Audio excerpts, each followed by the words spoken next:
The showroom doors opened, and the world told them they didn't belong. Two black teens, dressed in hoodies and wide-eyed with wonder, stepped into a sea of marble floors, million-dollar cars, and cold stares. One of them pointed at a midnight blue Bentley, rattling off engine specs like it was sacred scripture. But his voice barely had time to echo before a white manager cut through the silence, his face hard with judgment. No test drives. No questions. Just an order. Leave. What he didn't know. These boys weren't nobodies. And the next morning, their father would arrive, with more than money in his hands. Hang tight just before we begin. Where in the world are you tuning in from right now? Type it in the comments. I'd love to see. This story packs more emotion than you'd expect. Make sure you hit that subscribe button to stay with us. Greg Stanton straightened his tie and surveyed the gleaming showroom floor of Prestige Motors. Morning light bounced off the polished hoods of Maseratis, Jaguars, and Bentleys, each worth more than most people made in 5 years.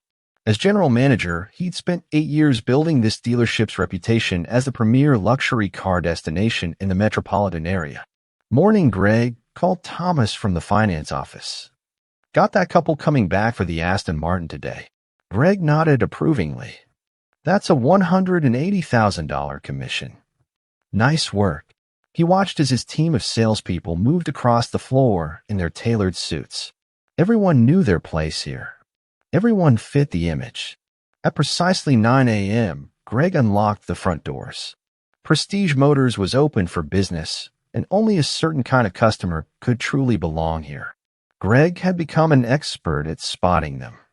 Outside, 16-year-old Jamal Johnson adjusted his glasses and took a deep breath. His older brother Marcus nudged him forward. Come on, man. You've been talking about this car for months. Let's just go look at it. Jamal hesitated. You sure it's cool? We're just looking. Dad said we could check it out. We're not buying anything today.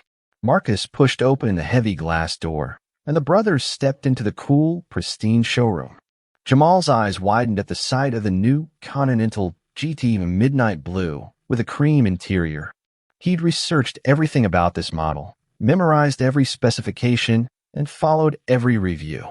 His dream car. That's it, he whispered, moving toward the vehicle. The brothers approached slowly, respectfully maintaining distance. Jamal circled the car, hands clasped behind his back, drinking in every detail. The W12 engine puts out 626 horsepower, Jamal said quietly to his brother. 0 to 60 in 3.6 seconds. Marcus nodded, impressed. What's something like this even cost? Base price is $202,500, but this one's probably closer to $240,000 with the options package, Jamal replied without hesitation. From across the showroom, Greg Stanton noticed the two black teenagers circling one of his most expensive cars. They wore jeans and hoodies, not the attire of Prestige Motors customers. His jaw tightened. He'd seen this before. Kids coming in to take pictures, waste time, maybe case the place. Not on his watch. He observed as Jamal pointed out features to Marcus, noting the precision with which the younger teen identified specific details. But Greg wasn't listening to what they were saying. He was watching where their hands went, how close they got to the vehicles, whether they might be recording the security layout on their phones. Diane Reynolds, one of the newer sales associates, noticed the boys too. She started walking toward them, customer greeting smile in place, when Greg caught her eye and gave a subtle head shake. She paused, uncertain, then backed away. Jamal leaned closer to the window, careful not to touch the glass. Look at the craftsmanship on the dashboard. That's all hand-stitched leather. You really know your stuff, Marcus said, impressed by his younger brother's knowledge. Been studying this model for... Can I help you? Greg's voice cut through their conversation, cold and sharp. The brothers turned. Oh, hi, said Jamal, brightening. We're just looking at the Continental GT amazing car. Greg didn't return the smile. Are your parents here? Marcus straightened slightly. No, sir, we're just looking today. I'm afraid that's not possible. Greg positioned himself between the teens and the Bentley. Our vehicles aren't for public viewing without a sales associate. Jamal's smile faltered. We weren't touching anything, sir. I just wanted to see the... This isn't a museum, Greg interrupted. These cars are for serious buyers. The showroom had grown quiet. Other customers and salespeople had paused their conversations, watching the scene unfold. We understand, said Marcus calmly, placing a hand on his brother's shoulder. My brother's really interested in this model. Maybe we could speak with a salesperson about it. Greg's laugh was short and dismissive. Look, I know what's happening here. You're not interested in buying anything. We get your type in here all the time. The words hung in the air. Your type. Jamal's face fell, the excitement draining away. Marcus's expression hardened, but he kept his voice level. What type would that be, sir? Greg's gaze swept over their clothes, their sneakers, their faces. The type that wastes my salespeople's valuable time. The type that's here for Instagram photos or whatever. This is a place of business. We have every right to be here, Marcus said, a quiet dignity in his voice despite the humiliation warming his cheeks. Greg stepped closer. Actually, I have the right to refuse service to anyone. I'm going to have to ask you to leave. Now. The showroom was dead silent now. Diane stood frozen by her desk, eyes wide, watching the teens' faces fall. Several customers shifted uncomfortably. This is because we're black, isn't it? Jamal asked quietly. Don't play that card, Greg snapped. This is about behavior and intent. Now leave before I call security. Marcus gently pulled his devastated brother toward the door. Jamal's shoulders slumped, his dream car now forever associated with this moment of shame. As they reached the door, Marcus turned back. My brother knows more about that Bentley than you do. He wasn't going to steal it. He was admiring it. Greg crossed his arms. Sure he was. The glass door swung shut behind them. Greg turned to find the entire showroom staring at him. Back to work, everyone, he said briskly. Those boys were just looking for trouble. Outside, Jamal blinked back tears. I didn't do anything wrong. Marcus put his arm around his brother's shoulders. No, you didn't. Not a thing. He pulled out his phone. I'm calling Dad. The morning after the incident, Greg arrived at Prestige Motors in high spirits. Yesterday's Aston Martin sale had gone through without a hitch, and the monthly numbers were tracking well above target. The unpleasant business with those teenagers was already forgotten, merely another day of protecting the dealership's prestigious environment. Morning, Diane, he nodded to the sales associate as he passed her desk. Diane forced a smile that didn't reach her eyes. The scene from yesterday still bothered her. Those boys hadn't been doing anything wrong. They hadn't touched a single car. But she needed this job with its generous commissions that helped pay for her mother's medical bills. So she had stayed silent. Morning, she replied, turning back to her computer. Greg settled into his office, reviewing the day's appointments. The morning passed quietly until just before lunch, when the showroom erupted in excited murmurs. Greg looked up from his desk to see what was causing the commotion. 3 Bentleys, a midnight blue Continental GT identical to the one Jamal had been admiring, followed by 2 black flying spurs, pulled into the front parking spaces reserved for VIP clients. All 3 were immaculate, gleaming in the midday sun. Who arranged this? Greg asked, emerging from his office. Thomas shook his head. No appointment on the books. Must be walk-ins. Greg smoothed his tie. High-end clients often arrived unannounced, expecting red carpet treatment. 3 Bentleys meant serious money. Whatever else happened today, this could be the deal of the month. The drivers of all 3 vehicles exited simultaneously. From the flying spurs emerged what appeared to be security personnel, large men in dark suits with earpieces. From the Continental GT stepped a distinguished black man in his mid-40s, wearing a perfectly tailored charcoal suit that probably cost more than Greg's monthly salary. And behind him, Greg's stomach dropped, were the 2 teenagers from yesterday. Everyone looked sharp, Greg whispered urgently to his team. Very important clients. The man walked confidently through the doors, his sons flanking him. The showroom fell silent. The security personnel remained outside, standing beside the Bentleys. Greg stepped forward with his most welcoming smile. Welcome to Prestige Motors. I'm Greg Stanton, General Manager. How can we assist you today? The man studied Greg's face for a moment before extending his hand. Marshall Johnson. I understand you met my sons yesterday. Greg's handshake faltered. The man's grip was firm, his gaze unwavering. The teenagers stood silently behind their father, the younger one avoiding eye contact while the older one stared directly at Greg. Mr. Johnson, Greg said, desperately trying to recover. There seems to have been a misunderstanding yesterday. If you'd like to step into my office. No misunderstanding, Marshall replied calmly. My sons told me exactly what happened. Jamal has been researching Bentleys for months. The Continental GT is his particular interest. Marcus brought him here to look at one, and you decided they didn't belong in your showroom. Several salespeople shifted uncomfortably. Diane stared at her shoes. Sir, if I had known they were your sons. Marshall raised a hand, cutting him off. That's precisely the problem, isn't it? You shouldn't have to know they're my sons to treat them with basic dignity and respect. Greg felt sweat forming at his hairline. Mr. Johnson, I assure you, I'm not here for your assurances, Marshall said, his voice still measured but carrying throughout the silent showroom. I'm here to speak with the owner. Is Edward Chambers available? Greg blinked in surprise. Mr. Chambers?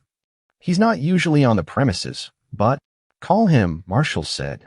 Tell him Marshall Johnson from Horizon Technologies would like a meeting. Now, a murmur ran through the showroom. Everyone knew Horizon Technologies, the multi-billion-dollar tech company that had revolutionized cloud security systems. And this was its founder and CEO. Greg fumbled for his phone. Of course, Mr. Johnson. Right away. He stepped aside to make the call, his hands slightly shaking. While waiting, Marshall turned to Jamal. Why don't you show me the car you were looking at yesterday? Jamal hesitated, glancing nervously at the salespeople watching them. It's okay, Marshall said quietly. You have every right to be here. Jamal led his father to the Bentley Continental GT. As they walked, Marshall placed a protective hand on his son's shoulder.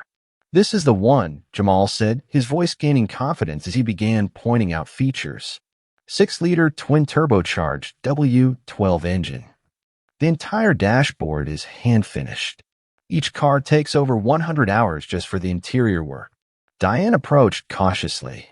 He's right, she said. Your son knows his Bentleys. Marshall nodded. He's been passionate about them since he was 12. I should have helped them yesterday, Diane admitted quietly. I'm sorry. Marshall studied her for a moment. What's your name? Diane Reynolds. Thank you for your honesty, Diane. Greg returned, his face pale. Mr. Chambers will be here in 15 minutes. He's very eager to meet you. I'm sure he is, Marshall replied. For the next quarter hour, the showroom remained in an awkward limbo. Marshall and his sons examined various vehicles, speaking knowledgeably about each one, while Greg hovered nearby, attempting to make conversation that Marshall politely but firmly deflected. When Edward Chambers burst through the door, a rare appearance from the dealership's owner, he made straight for Marshall Johnson. Mr. Johnson. What an unexpected honor, Chambers gushed, pumping Marshall's hand. Had I known you were interested in our humble establishment, I would have arranged a private showing. Thank you for coming so quickly, Marshall replied. I was hoping we might speak privately.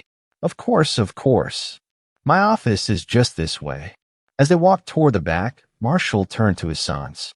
This won't take long. Why don't you have Diane show you that AMG GT we saw on the way in? Diane straightened, surprised to be singled out. I'd be happy to. Greg watched helplessly as Marshall Johnson disappeared into Chambers' office, the door closing firmly behind him. Whatever was happening in that room, he had a sinking feeling his career hung in the balance. Marcus turned to Diane. So about that AMG. Right this way, she said, leading the brothers across the showroom, leaving Greg standing alone, the weight of yesterday's decisions pressing down on him like a collapsing roof. Inside Edward Chambers' office, Marshall Johnson declined the offered seat, preferring to stand. Through the glass walls, he could see his sons with Diane, the young woman who'd at least had the courage to admit her mistake. What can I do for you today, Mr. Johnson? Chambers asked, his smile wide and anxious. Are you in the market for a new vehicle? Our inventory is at your disposal. Marshall turned from the window. I'm not here to buy a car, Mr. Chambers. I'm here to buy your dealership. The smile froze on Chambers' face. I'm sorry, Prestige Motors. I want to purchase it. Marshall's tone was matter-of-fact, as though he were ordering lunch rather than proposing a multi-million-dollar acquisition. Chambers laughed nervously. Mr. Johnson, while I'm flattered by your interest, Prestige Motors isn't for sale. We're one of the top-performing luxury dealerships in the region. Marshall nodded. I'm aware of your numbers. Approximately $97 million in annual sales, with a gross profit margin of about 12%. You're building lease runs for another 12 years with renewal options. You employ 37 people, and you've been cited twice in the past 5 years for employment discrimination, though both cases were settled privately. Chambers' mouth opened slightly, then closed again. I've had my team prepare an offer, Marshall continued, sliding a folder across the desk. It's well above market value.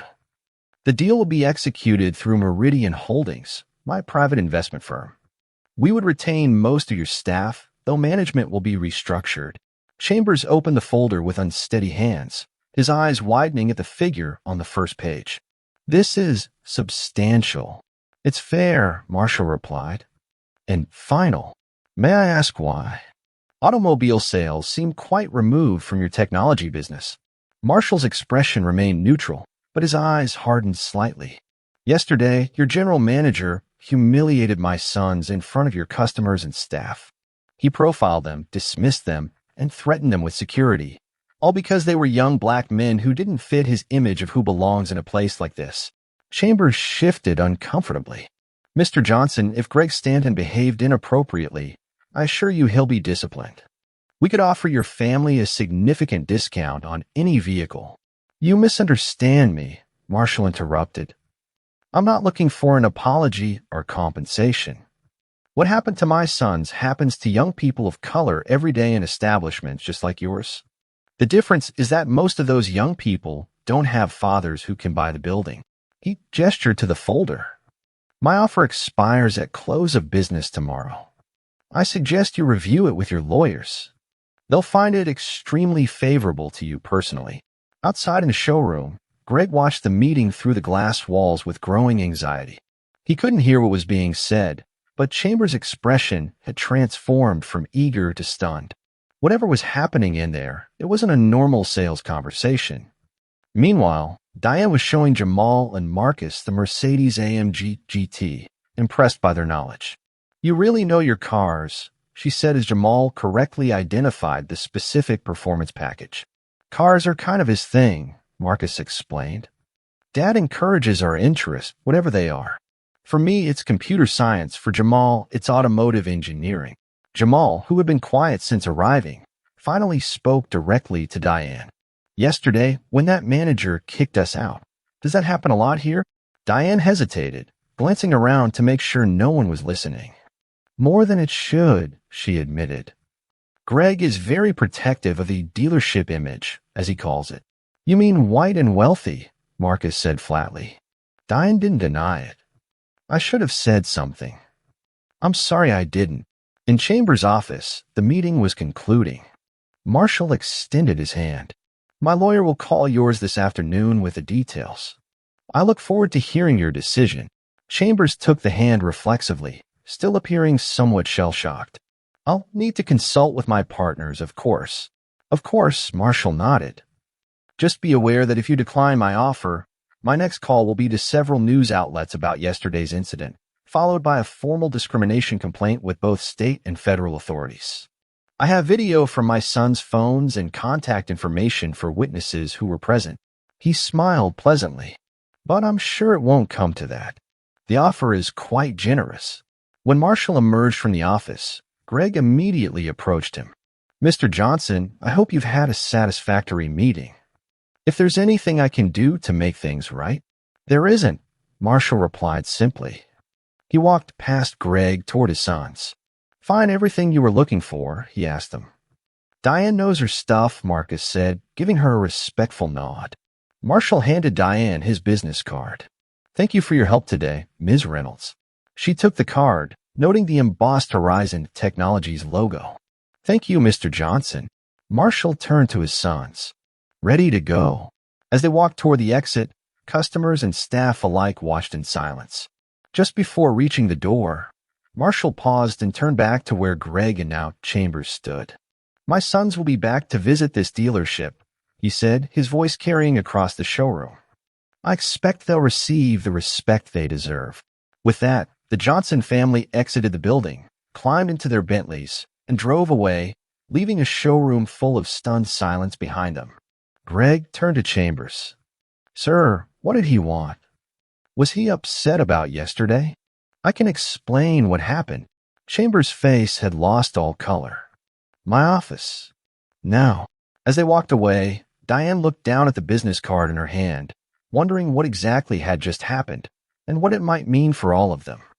By closing time, rumors were flying through Prestige Motors. Greg had remained in Chambers' office for over an hour, and when he emerged, his face was ashen. He'd retreated to his own office, closed the door, and hadn't spoken to anyone since. Diane was tidying her desk when Thomas from finance sidled up. So, what's the story with the guy in the Bentleys? He whispered. Marshall Johnson, Diane replied. CEO of Horizon Technologies. Thomas's eyes widened. The Marshall Johnson. The billionaire. The same. And those kids Greg kicked out yesterday? His sons. Thomas winced. No wonder Chambers looks like he's seen a ghost. Think Greg's getting fired. Diane shrugged, but there was little sympathy in her expression. Would you be sad if he was? After everyone had left for the day, Greg finally emerged from his office. He felt numb as he walked through the empty showroom.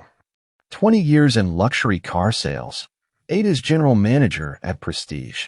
He built this place into what it was, a showroom that catered to the elite, that maintained an image of exclusivity and prestige. And now, because of one mistake, was it even a mistake? Everything might be crumbling. The drive home to his empty apartment was a blur. His ex-wife had taken a house in the divorce 3 years ago, along with half his savings. Their son, now in college, barely returned his calls. Greg had poured everything into his career since then. The dealership was his life, his identity. His phone buzzed with a text from Chambers, meeting tomorrow morning, 8 a.m. All management. Mandatory. Greg set the phone down and poured himself a scotch. One glass became 3 as the evening wore on. Across town, the Johnson family was finishing dinner in their spacious but understated home. Despite his wealth, Marshall had always prioritized raising his sons with strong values over lavish displays. Dad, what did you say to the owner today? Jamal asked, finally voicing the question that had been on his mind all afternoon. Marshall set down his fork. I made him a business proposition. Marcus raised an eyebrow. What kind of proposition? I offered to buy the dealership. Both boys stared at their father in shock. You're buying a car dealership because some manager was racist to us? Marcus asked incredulously. Marshall shook his head. I'm not buying it because of what happened to you. I'm buying it because of what happens to young men who look like you every day in places like that. He leaned forward. When I was your age, I couldn't even walk into those showrooms. Security would stop me at the door. Now I can afford any car there, but the attitudes haven't changed. They've just become more subtle. So this is, what? Revenge? Jamal asked quietly. No, Marshall replied firmly. This is opportunity. For transformation. What if that dealership could become something different? Something that served our community instead of excluding it. Marcus considered this. You mean like still sell cars but do something more? Marshall nodded. Exactly. I've been looking for the right vehicle, no pun intended, for an idea I've had for some time. This situation just made the timing clear. What about that manager? Jamal asked. What happens to him? Marshall studied his younger son's face. That depends. Do you want him fired? Jamal thought for a moment. I don't know. He made me feel so small. Like I didn't belong there, even though I knew more about those cars than he did. People like that manager, Marshall said carefully, they're operating on fear and ignorance. Sometimes punishment reinforces those fears. Sometimes education dissolves them. So you're not going to fire him? Marcus asked. Marshall smiled slightly. I didn't say that. Later that night, after his sons had gone to bed, Marshall sat in his home office reviewing the documents his lawyers had prepared. The acquisition was straightforward. Prestige Motors was owned by a small partnership, with Chambers as the majority stakeholder. His team had already run the financials, and the dealership was sound, overpriced inventory, but strong sales figures in a prime location. His phone rang. It was Lisa Chin, his chief legal counsel. Chambers' lawyer called, she reported. They're interested in a deal, but want to negotiate terms. No negotiations, Marshall replied. The price is more than fair, and I want this closed quickly. Have you included the confidentiality clauses we discussed? Yes. Once signed, neither Chambers nor any current employee can discuss the terms of the sale or the new ownership structure for 6 months. Perfect. And the staffing transition plan, ready to implement as soon as the deal closes. We can have the new management team in place within 48 hours.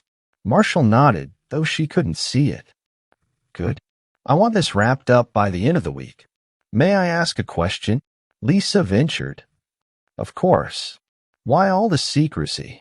You usually don't mind when your acquisitions make the news. Marshall looked at a family photo on his desk, himself with his late wife and their sons when they were small.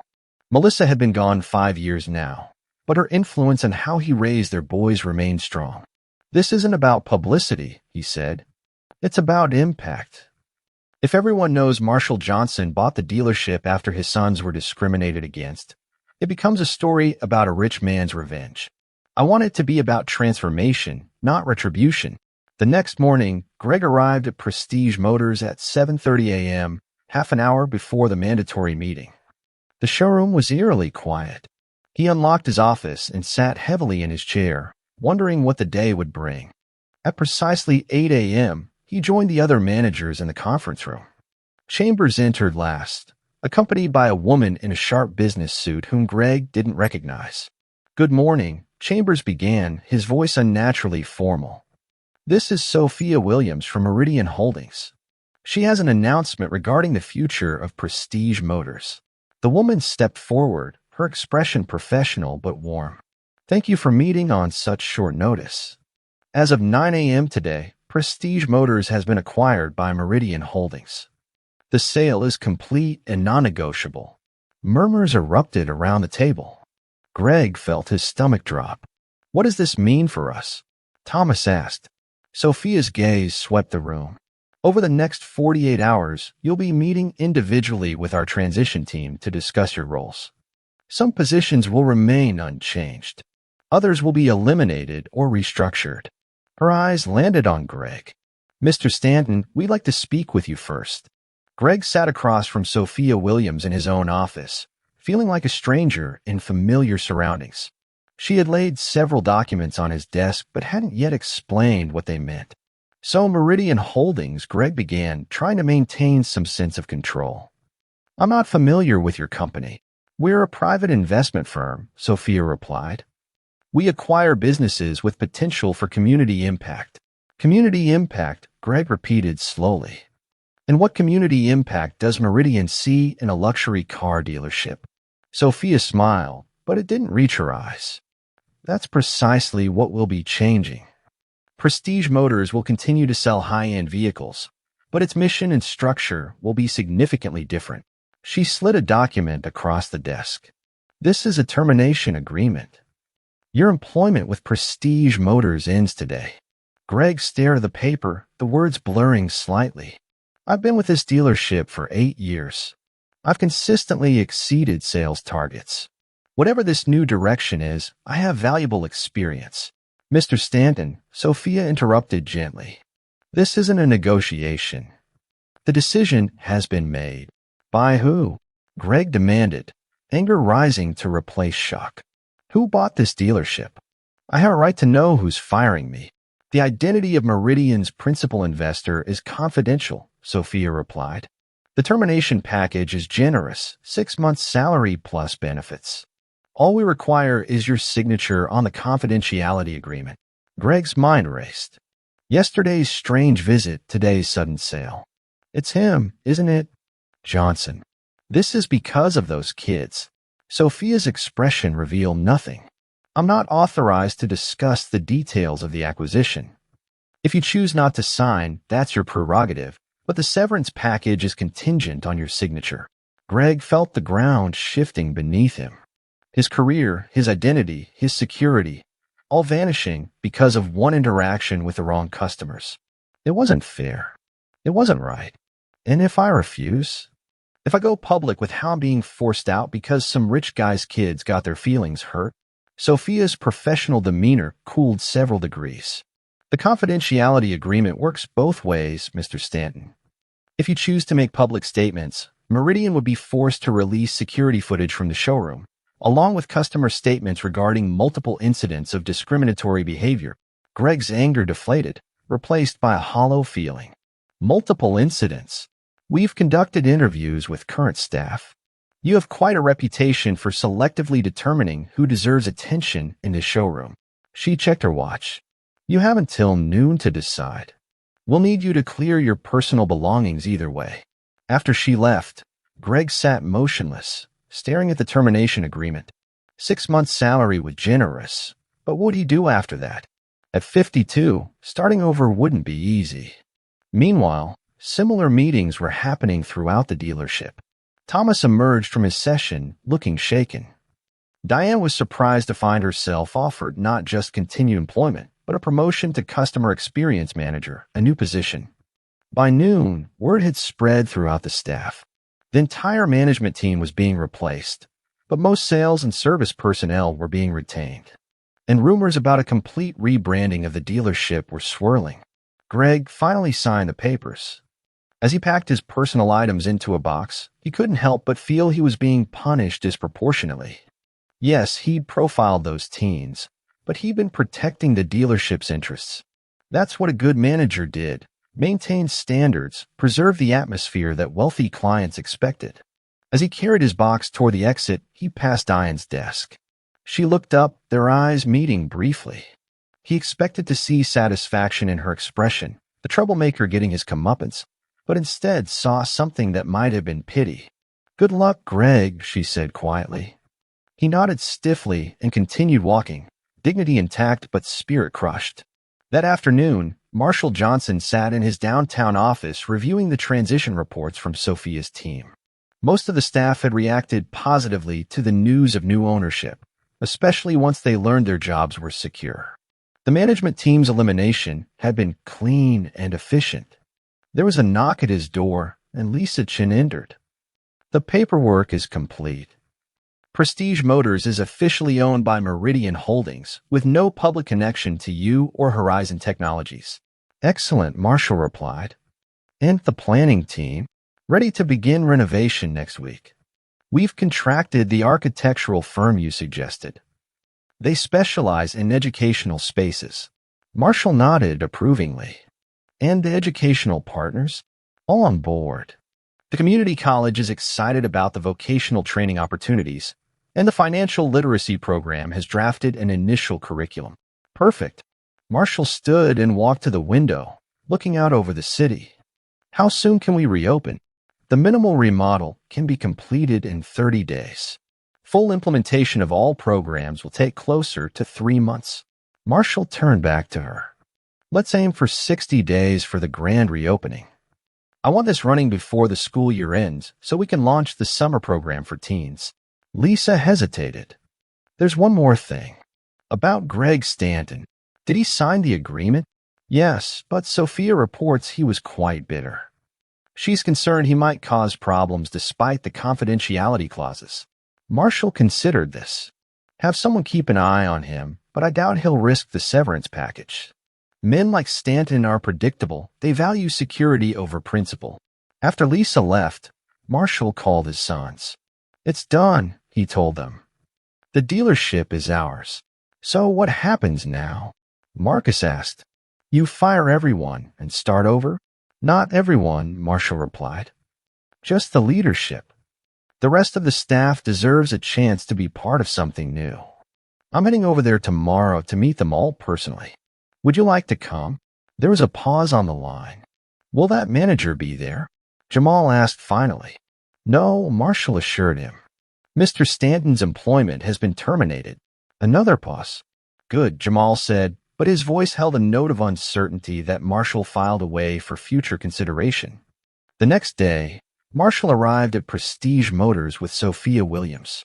The showroom had been closed to customers for the day, and all remaining staff, sales associates, technicians, administrative personnel gathered nervously in the center of the floor. Marshall stepped forward. Good morning. My name is Marshall Johnson. As of yesterday, I became the owner of this dealership through my investment firm, Meridian Holdings. A ripple of recognition passed through the group at his name. Some of you may have met me 2 days ago when I visited with my sons. What you don't know is why I'm here today. He paused, making eye contact with several staff members, including Diane. I'm not in the car business. I'm in the opportunity business. And starting today, so are all of you. Across town, Greg Stanton sat at his kitchen table surrounded by unpaid bills. 3 weeks had passed since his termination, and the initial shock had hardened into resentment. The severance checks were coming in, but his pride was wounded beyond repair.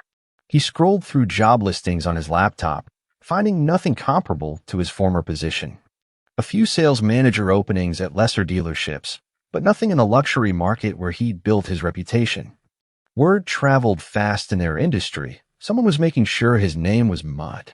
His phone rang, his ex-wife, probably calling about their son's tuition payment. Hello, Linda. Have you seen it? She demanded without preamble. Seen what? The news about your old dealership. It's all over social media. Greg quickly opened a new browser tab and searched for Prestige Motors. The results made his blood run cold. Luxury car dealership transforms into Youth Opportunity Center. The article featured photos of the showroom, his showroom, now radically transformed. The space was still filled with high-end vehicles, but they shared the floor with classroom setups, computer stations, and what appeared to be workshop areas. And there, prominently featured, was Marshall Johnson standing with his sons, cutting a ribbon at a grand reopening ceremony. The newly renamed Horizon Motors will combine luxury car sales with educational and vocational opportunities for underserved youth, the article read. The innovative concept was developed by tech billionaire Marshall Johnson after an incident involving his teenage sons at the former Prestige Motors location. Greg's hand shook as he continued reading. Young people of color often face barriers when trying to access both luxury spaces and educational opportunities, Johnson stated at yesterday's opening. Horizon Motors breaks down those barriers by creating a space where everyone belongs. The article detailed how the dealership would still sell high-end vehicles but would now allocate 40% of its space to educational programs, automotive technology training, business education, financial literacy, and paid internships for students from underserved communities. They're turning a successful business into some kind of charity, Greg muttered. That's what you took from this? Linda asked incredulously. Not the fact that you got fired because you were racist to a billionaire's kids? I wasn't racist, Greg snapped. I was doing my job. Those boys didn't look like serious customers. Because they were black. Because they were teenagers in hoodies. Linda sighed. You still don't get it, do you? This whole thing happened because you couldn't see past your own prejudices. And now Marshall Johnson is turning your mistake into an opportunity for kids who never get a fair shake. The call ended with Greg feeling even worse. He spent the next hour reading every article he could find about the dealership's transformation. The more he read, the more his anger grew. Johnson was being hailed as a visionary, while Greg's career lay in ruins. One detail particularly caught his attention. Johnson's purchase had been made secretly through a holding company. No one had known who the buyer was until the grand reopening. It had been a calculated move by the dealership anonymously, fire the management, then reveal himself as the hero transforming a toxic environment into a community asset. Greg slammed his laptop closed. He needed air. Grabbing his keys, he drove aimlessly through the city, eventually finding himself parked across from his former workplace. The Prestige Motors sign had been replaced with a sleek new logo, Horizon Motors. Through the windows, he could see the transformed showroom. Young people, mostly black and Latino teens, moved among the luxury cars, some taking notes, others engaged in what appeared to be a lesson near a partially disassembled engine display. Sales associates still worked with customers, but the atmosphere seemed entirely different, more inclusive, more energetic. A security guard noticed Greg watching from his car and started walking toward him. Greg quickly pulled away.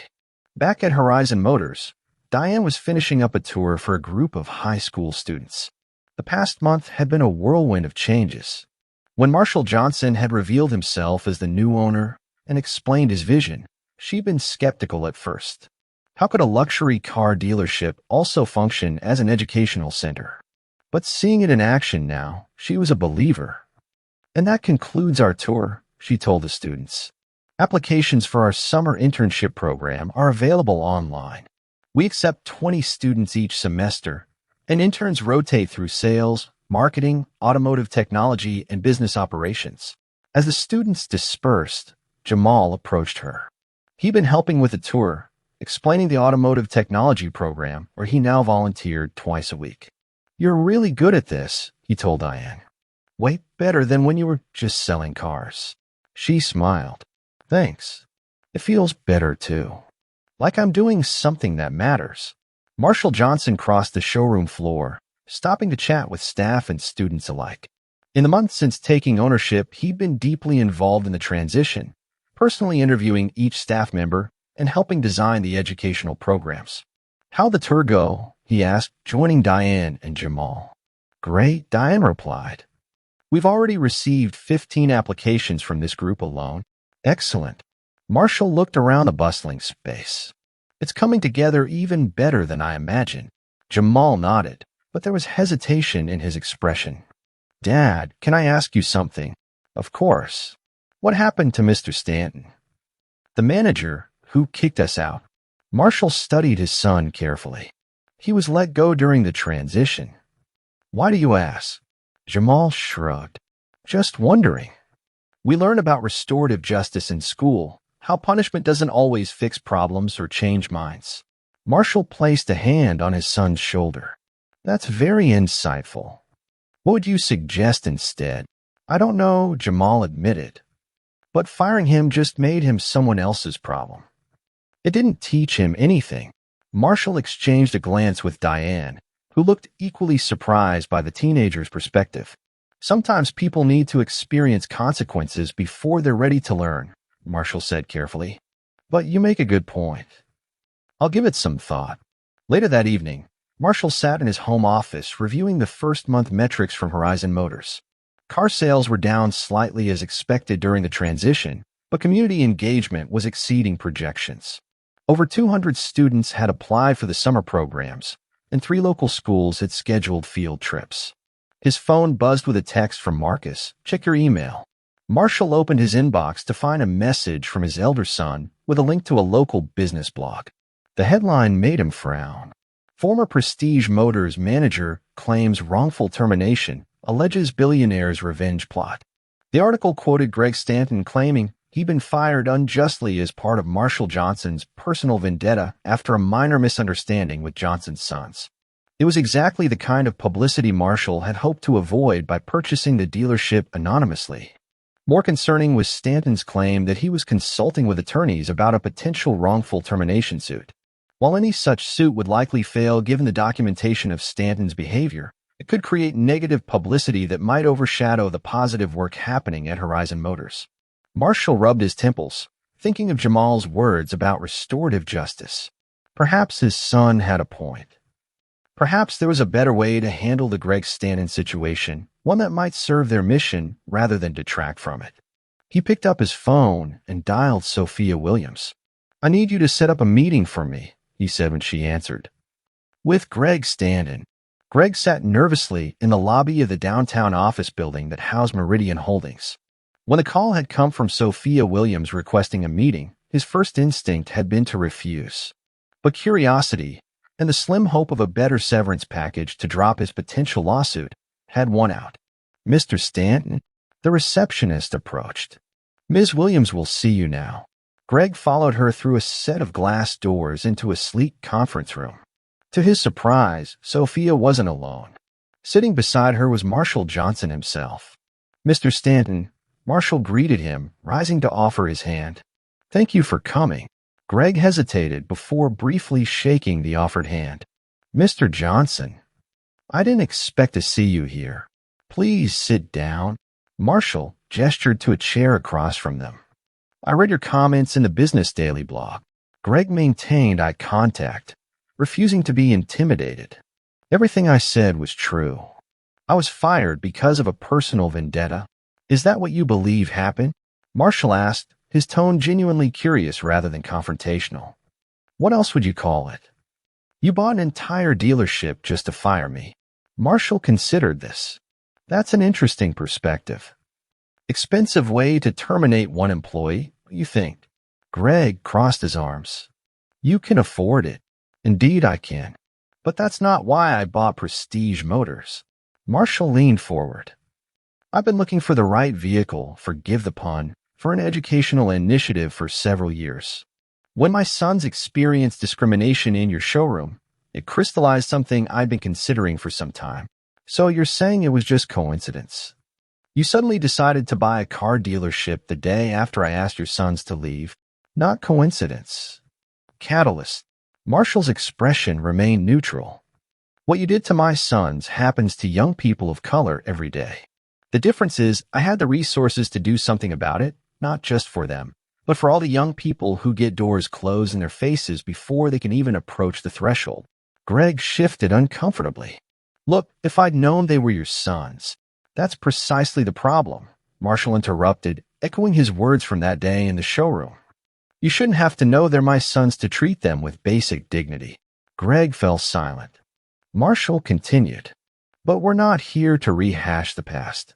We're here because you're considering legal action that will be costly and time-consuming for both of us, with very little chance of success for you given the documented history of similar incidents under your management.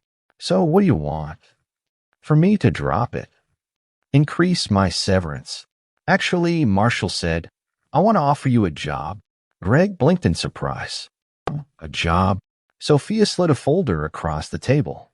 "We've created a new position at Horizon Motors. Community Relations Liaison." Greg opened the folder cautiously. "What exactly would that entail?"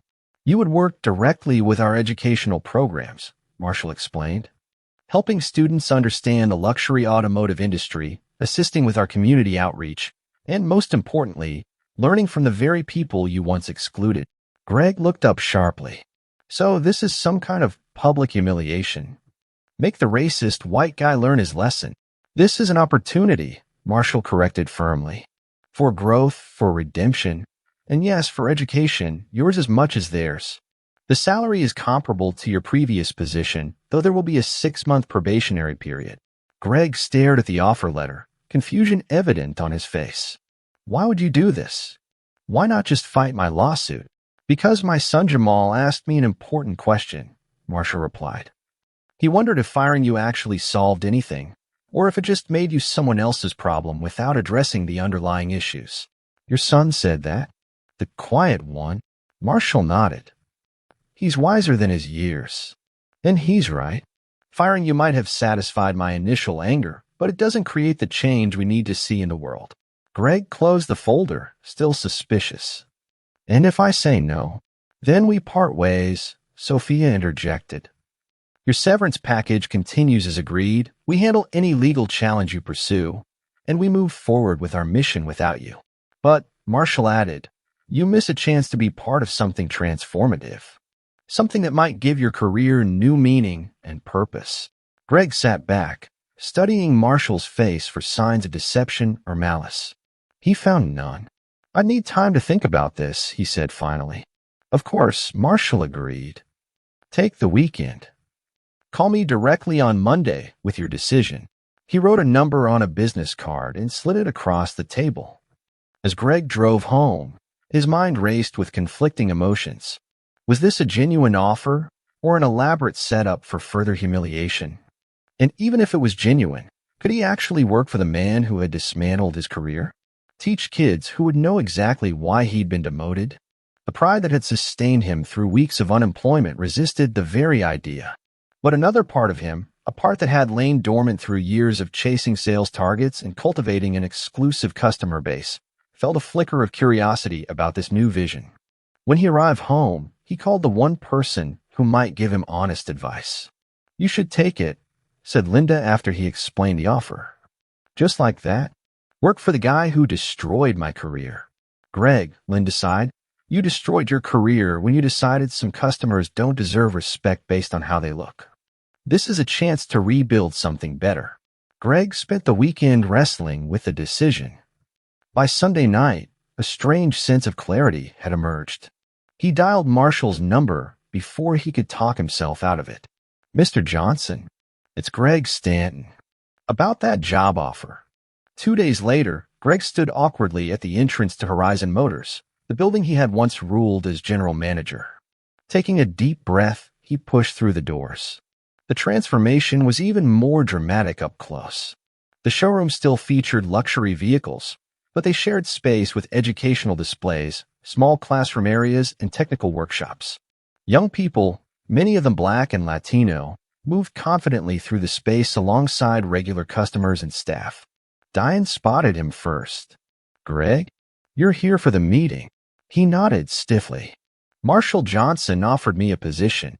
Something like surprise mixed with cautious approval crossed her face. "He mentioned he might. Come on, everyone's gathering in the conference room." Greg followed her through the showroom, acutely aware of the curious glances from former subordinates. The conference room was filled with the educational staff, teachers, program coordinators, and mentors who comprised the new half of Horizon Motors' mission. Marshall Johnson stood at the head of the table. Beside him were his sons, Jamal and Marcus. "Everyone, this is Greg Stanton," Marshall announced as they entered. "He'll be joining us as our new community relations liaison." Greg scanned the room nervously, his gaze finally landing on Jamal, the quiet teen who'd been so excited about the Bentley, whose enthusiasm he had crushed with his suspicion and disdain. The teen who, inexplicably, had suggested he deserved a second chance. "Thank you for the opportunity," Greg said, the words feeling strange in his mouth. "I have a lot to learn." Marshall nodded, a small smile playing at his lips. "Yes, you do. We all do. That's the point." Greg's first week at Horizon Motors tested every ounce of his humility. He had gone from giving orders to following them, from being respected, or at least feared, to being viewed with suspicion and, occasionally, outright resentment. His new office was a far cry from his former space, a small desk in the corner of the education area, surrounded by the constant activity of students and instructors. The isolation made the adjustment even harder. Former colleagues avoided him, unsure how to interact with their demoted boss. The educational staff regarded him as an interloper, Marshall Johnson's curious experiment in redemption. On Wednesday afternoon, Greg stood awkwardly at the edge of a classroom setup where Jamal was helping a group of high school students understand the engine specifications of a Bentley Continental GT, the very car that had started this whole chain of events. The W12 engine produces 626 horsepower. Jamal was explaining, his voice confident as he pointed to a diagram. 0 to 60 in 3.6 seconds. The students listened attentively, occasionally asking questions that Jamal answered with impressive technical precision. Greg found himself genuinely impressed by the teen's knowledge. When the session ended, Greg approached him. "You really know your stuff." Jamal looked up, slightly startled. "Thanks." An uncomfortable silence fell between them. Greg cleared his throat. "I owe you an apology. The way I treated you and your brother that day, it was wrong." Jamal studied him for a moment. "Why did you do it?" The directness of the question caught Greg off guard. He'd expected either quick forgiveness or ongoing hostility, not this calm inquiry into his motives. Greg hesitated. The easy answer that he was protecting the dealership suddenly felt hollow. "I saw two young black kids in hoodies and made assumptions. Assumptions I've been making for years without ever questioning them." Jamal nodded slowly. "At least you're honest about it." Another silence, less uncomfortable than the first. "My dad says you're going to help with a community outreach program," Jamal said finally. "That's the plan, though I'm not sure how much help I'll be. I don't exactly have the best reputation in the community." "Maybe that's the point," Jamal suggested. You have to rebuild it. Before Greg could respond, Marshall Johnson approached. Jamal, your brother is waiting out front. Greg, could I see you in my office when you have a moment? As Jamal gathered his things, he gave Greg a small nod, not quite forgiveness, but perhaps the beginning of something like respect. In what had once been the owner's office, Marshall now had a simple desk setup that emphasized function over status. The walls displayed photos of students in various automotive workshops rather than the luxury car advertisements that had hung there before. How's the first week going? Marshall asked as Greg took a seat. Honestly, it's humbling. Marshall smiled slightly. Good. Humility is where growth begins. He leaned forward. I have your first real assignment. We've been invited to speak at 3 local high schools about our internship program. I'd like you to take the lead. Greg felt a flutter of anxiety. You want me to represent Horizon Motors at high schools? After what happened? Precisely because of what happened, Marshall replied. Your journey is part of our story now. These students need to see that people can change, and that there are second chances when they do. Greg shook his head in disbelief. The students will eat me alive once they find out what I did. Probably, Marshall agreed. And you'll have to face that. Earn their trust. I don't know the first thing about connecting with teenagers, especially from communities I've spent my career avoiding. Marshall leaned back. Then it's time you learned.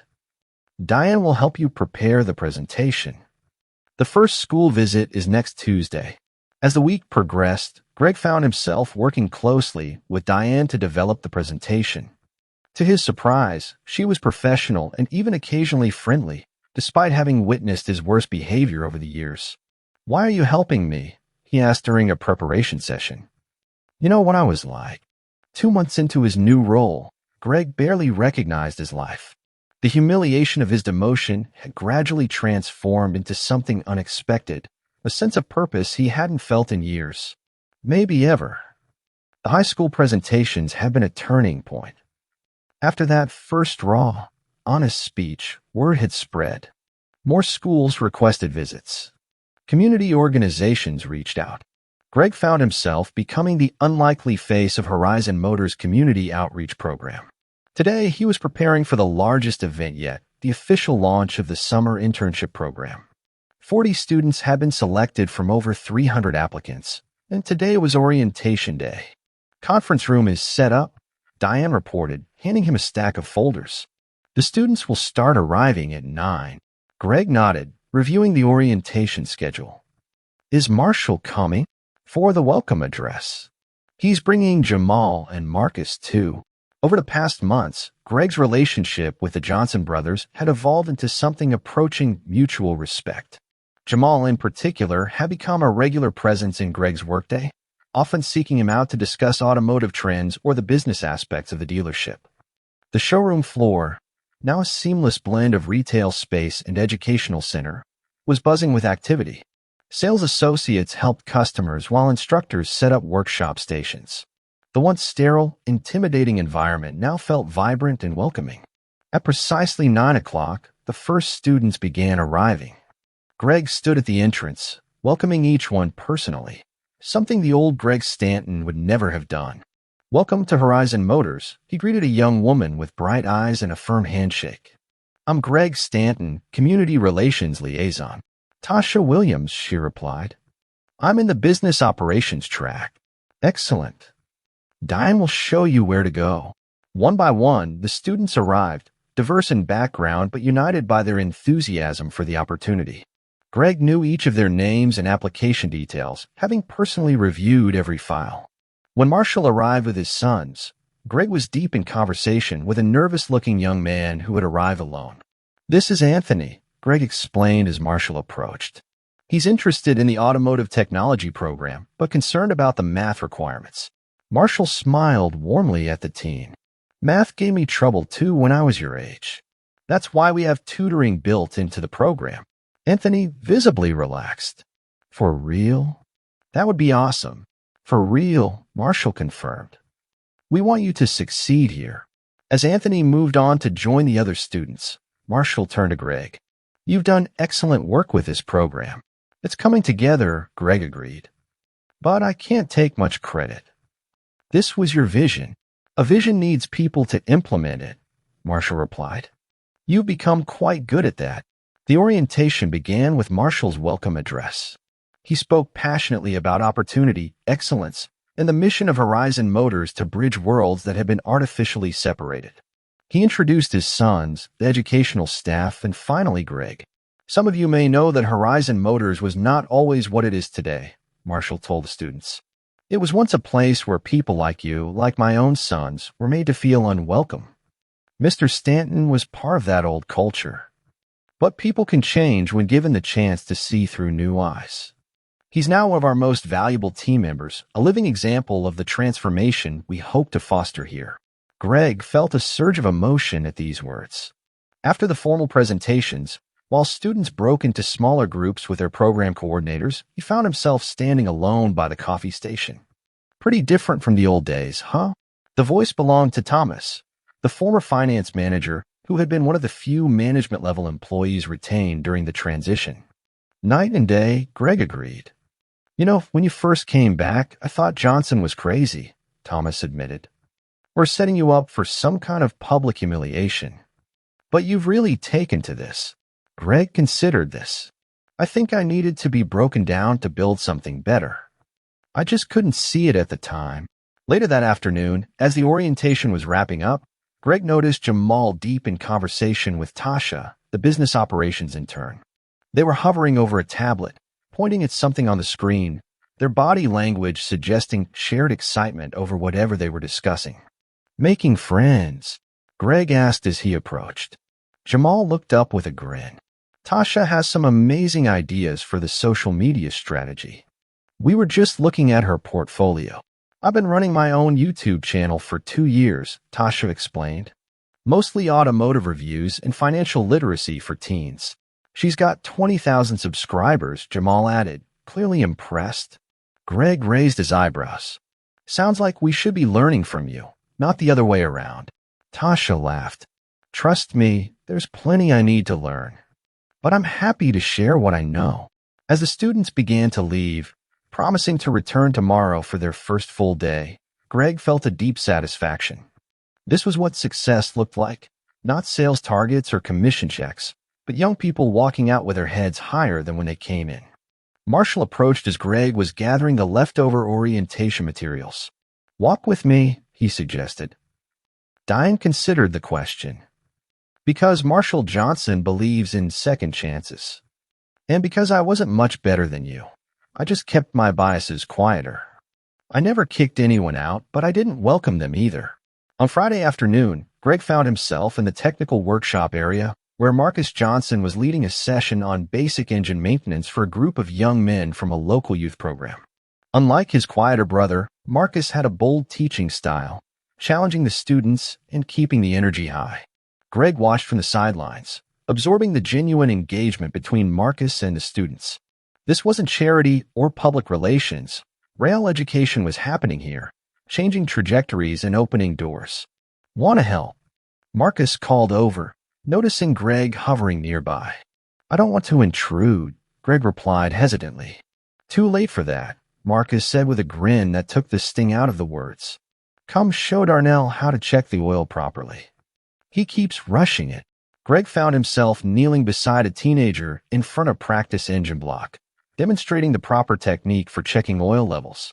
The simple act of teaching something he knew well helped dissolve some of the awkwardness he'd been carrying all week. As the session wrapped up, one of the students approached Greg. You used to run this place before, right? When it was just for rich people. Greg nodded uncomfortably. Yes. And now you work for the dude who bought it from you? Something like that. The teen studied him. That's gotta be weird, man. Greg couldn't help but laugh. You have no idea. By the end of the first week, something had shifted. The wall of isolation began to crack as staff and students alike witnessed Greg's willingness to humble himself and engage with a new mission. He wasn't accepted yet, not by a long shot, but he was no longer being actively avoided. Tuesday morning arrived all too quickly. Greg stood in front of his bathroom mirror adjusting his tie, the same powered tie he'd worn for important sales meetings in his previous life. Somehow it felt wrong now. He removed it, opting instead for a more casual look that might connect better with high school students. Diane picked him up at 8:30 a.m. Nervous, she asked as he climbed into her car. Terrified, he admitted, "I've never spoken to a group of teenagers before." "Just be honest," she advised. "They can spot phoniness a mile away." Washington High School was in a predominantly black neighborhood that Greg had rarely visited despite having lived in the city for decades. As they pulled into the parking lot, the magnitude of what he was about to do hit him fully. He was about to stand in front of hundreds of students who looked like Jamal and Marcus, and try to convince them that Horizon Motors and he himself had something valuable to offer them. The auditorium was packed when they entered. Marshall Johnson was already there, deep in conversation with a principal. He looked up as Greg and Diane approached. Perfect timing," Marshall said.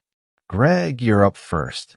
Set the stage for what we're doing at Horizon, then I'll explain the specifics of the internship program." Before Greg could protest, Marshall was leading him to the stage. The principal approached the microphone. "Students, today we have some special guests from Horizon Motors to talk about an exciting new internship opportunity. Please welcome Mr. Greg Stanton and Mr. Marshall Johnson."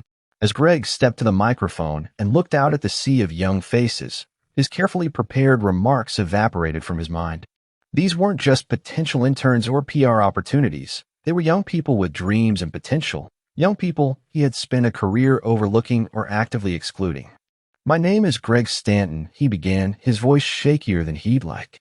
"And until recently, I was part of the problem." The unexpected opening caused a ripple of murmurs through the audience. "For years, I ran a luxury car dealership where I made snap judgments about who belonged there based on appearance. I turned away people who looked like many of you without a second thought." He paused, gathering courage. "I was wrong. And it took losing everything for me to begin to see that." The auditorium had gone completely silent, hundreds of teenagers leaning forward slightly, engaged by his raw honesty. "Horizon Motors exists because a man I discriminated against had the power and vision to create something better than what I had built. Something that serves this community rather than excluding it." Greg glanced at Marshall, who nodded encouragingly.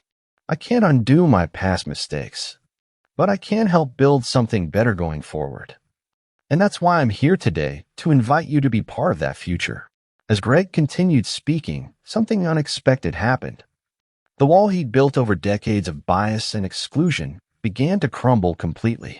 For the first time, he was truly seeing the young people before him, their potential, their intelligence, their right to every opportunity he had systematically denied them.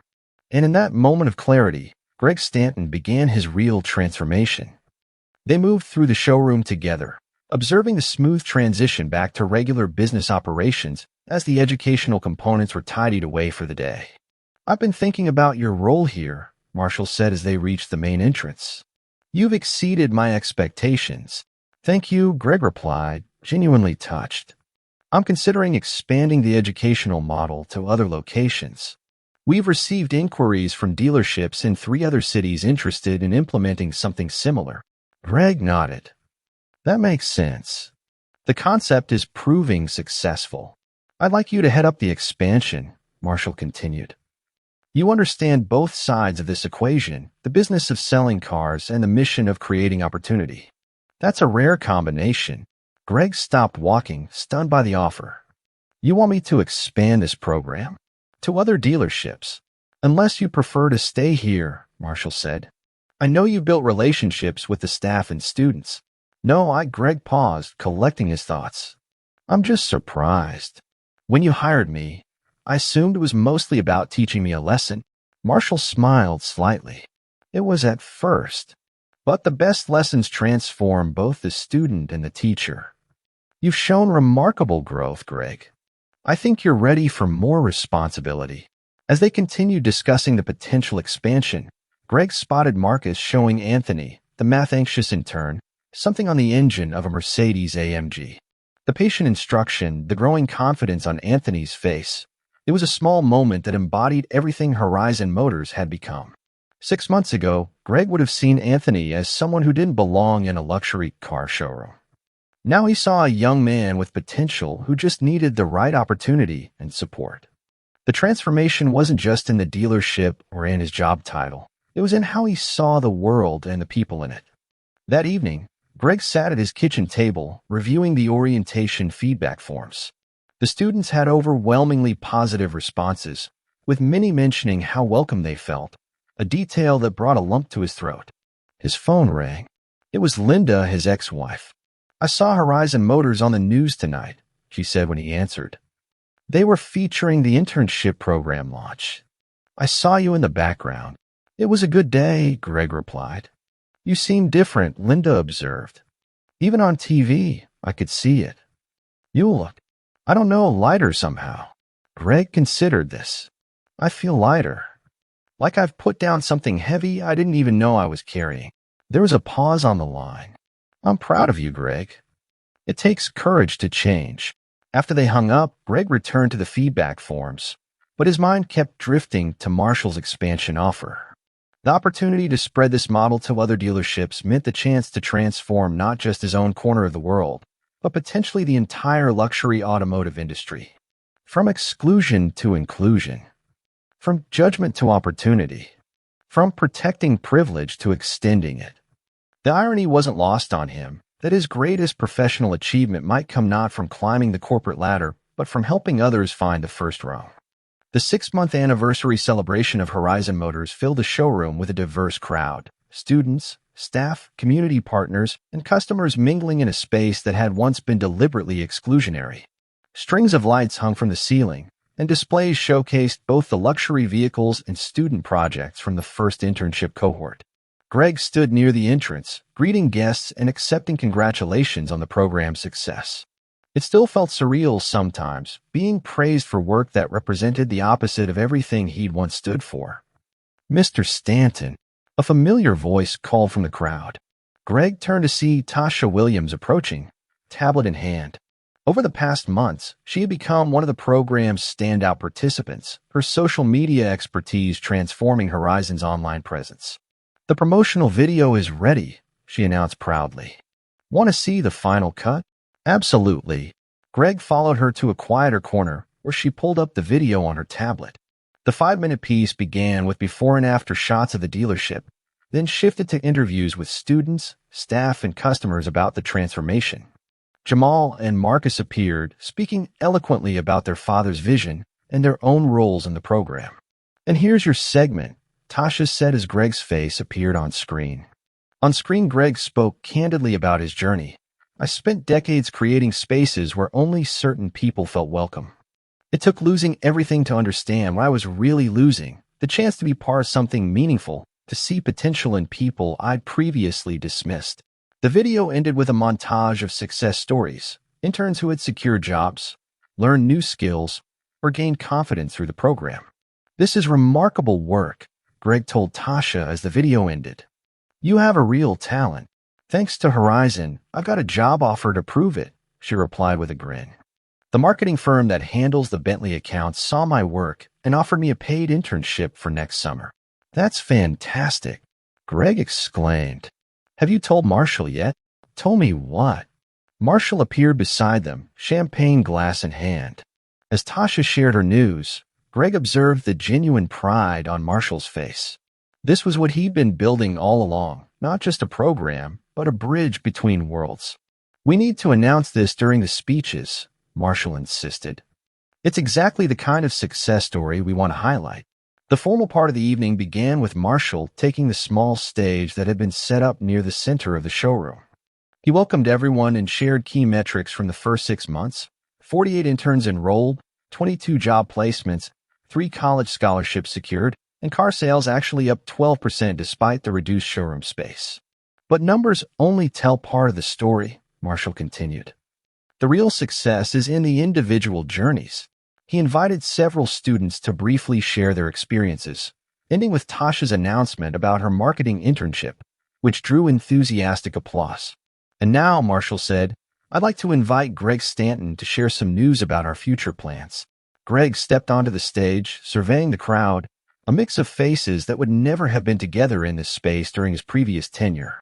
"When Marshall Johnson first offered me a position at Horizon Motors, I thought it was either charity or a cleverly designed punishment," Greg began, drawing knowing laughter from those familiar with his story. It took me months to realize it was neither. It was an opportunity to be part of something transformative. He went on to announce the expansion plans, 3 new Horizon Motors locations in different cities, each replicating the educational retail hybrid model. I'll be overseeing this expansion, Greg concluded, working to ensure that what we've built here becomes not an exception in the luxury automotive world, but a new standard. The applause was warm and genuine. As Greg stepped down, he caught sight of Jamal standing with a group of interns. The team gave him a subtle nod of approval that meant more than any formal recognition. Later in the evening, as the celebration continued, Greg found himself in a quiet conversation with Marshall near the Bentley display, the very car that had started everything 6 months ago. "You've come a long way," Marshall observed. "Thanks to you," Greg replied. "You could have just fired me and been done with it."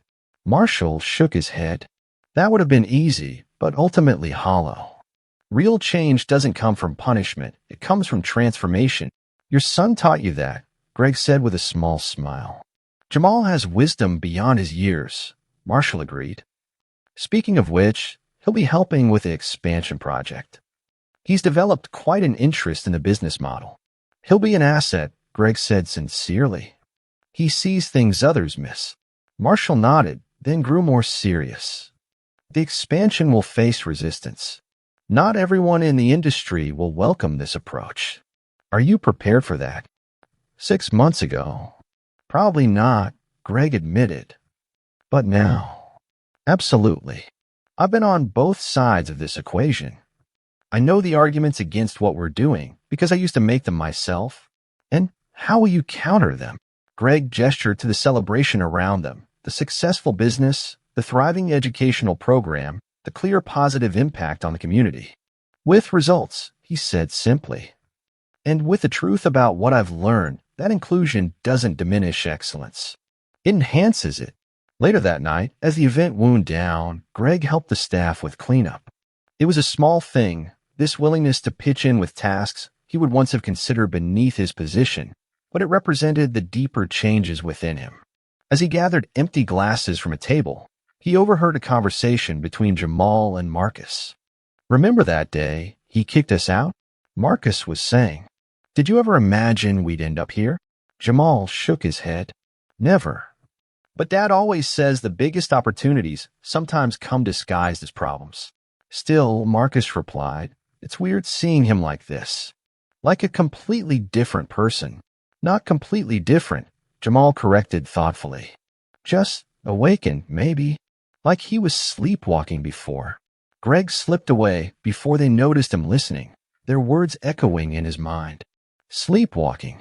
It was an apt description for his former life, going through the motions, following patterns he'd never questioned, blind to the humanity of those who didn't fit his narrow definition of value.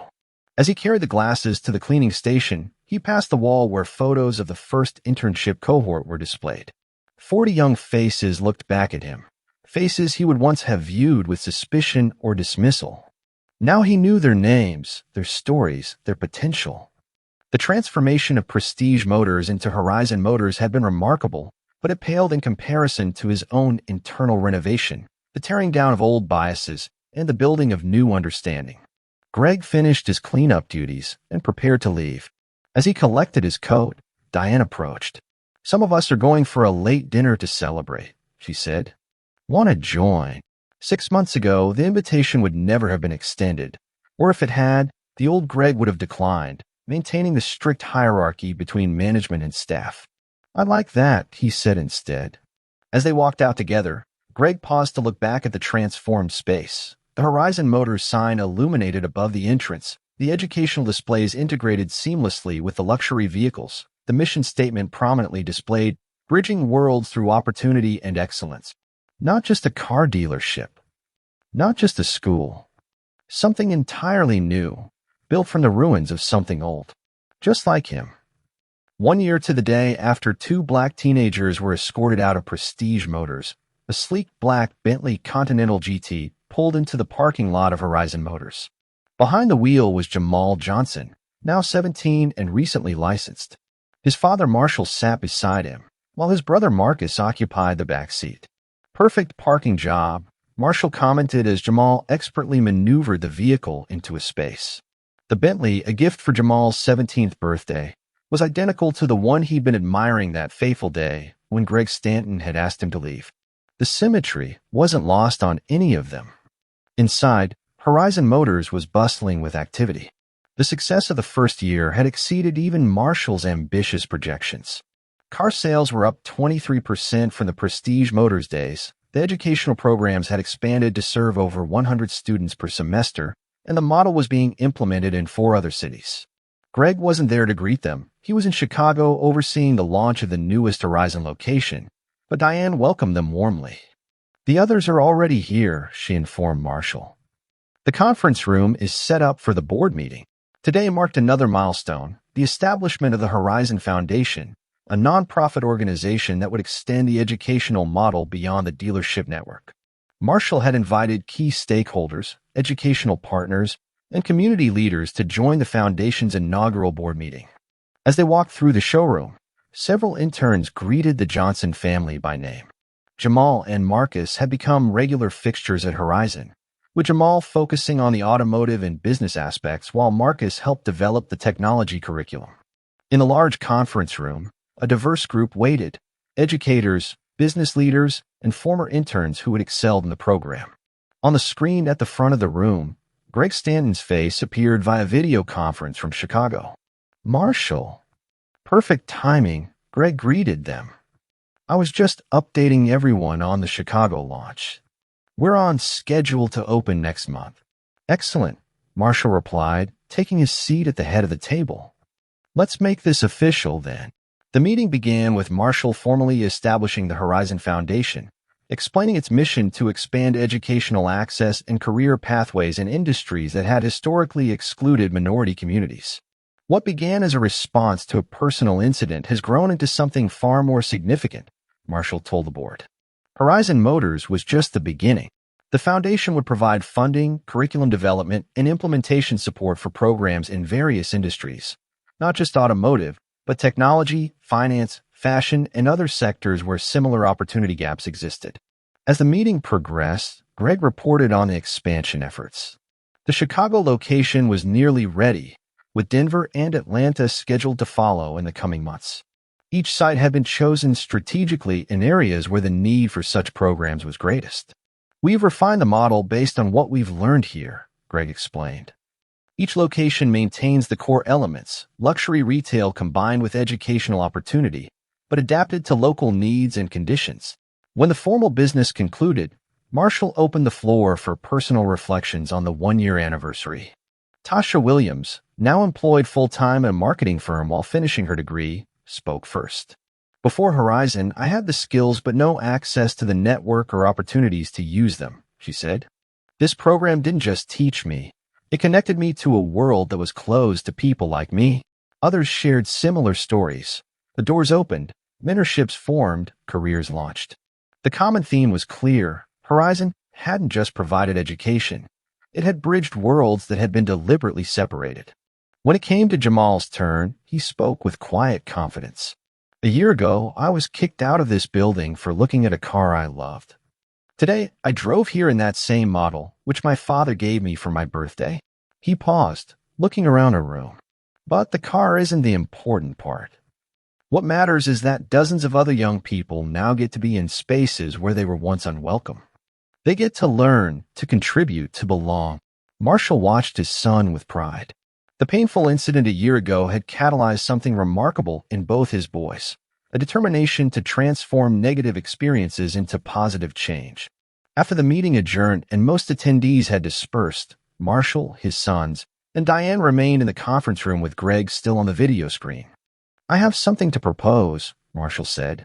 "Greg, I'd like you to return to headquarters once Chicago is running smoothly." Greg looked surprised. "I thought the plan was for me to continue overseeing the expansions directly." "Plans evolve," Marshall replied. "You've built an excellent implementation team.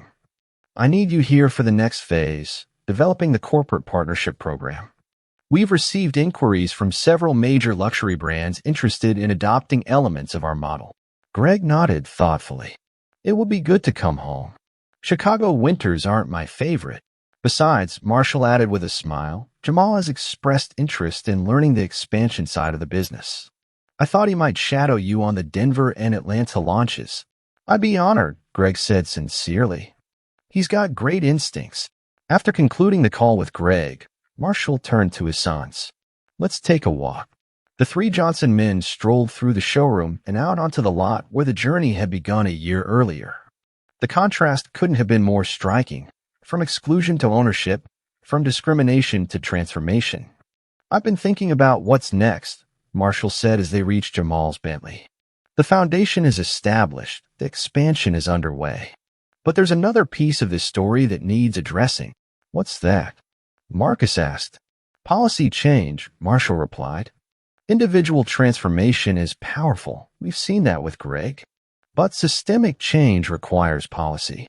I'm considering how we might advocate for regulations that incentivize businesses to adopt inclusive practices. Jamal nodded thoughtfully.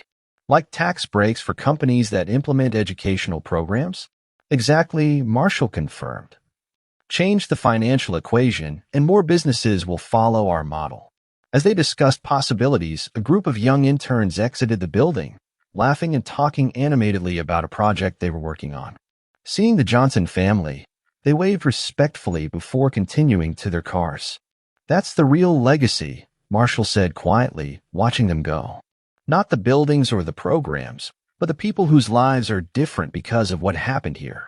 Later that evening, the Johnson family hosted a small dinner at their home for key people from Horizon's journey. Diane was there, along with several of the original interns who had become program leaders. Greg attended virtually from Chicago, raising a glass during the toast. As conversations flowed around the dinner table, Jamal found himself reflecting on the strange path that had led here. 1 year ago, he had left this same dealership humiliated and angry. Today, he was part of something that was changing lives, including his own. His father had turned an act of discrimination into an engine for opportunity, not through vengeance or public shaming, but through strategic transformation and second chances. The dinner concluded with Marshall proposing a toast. To journeys we don't choose, but destinations we create.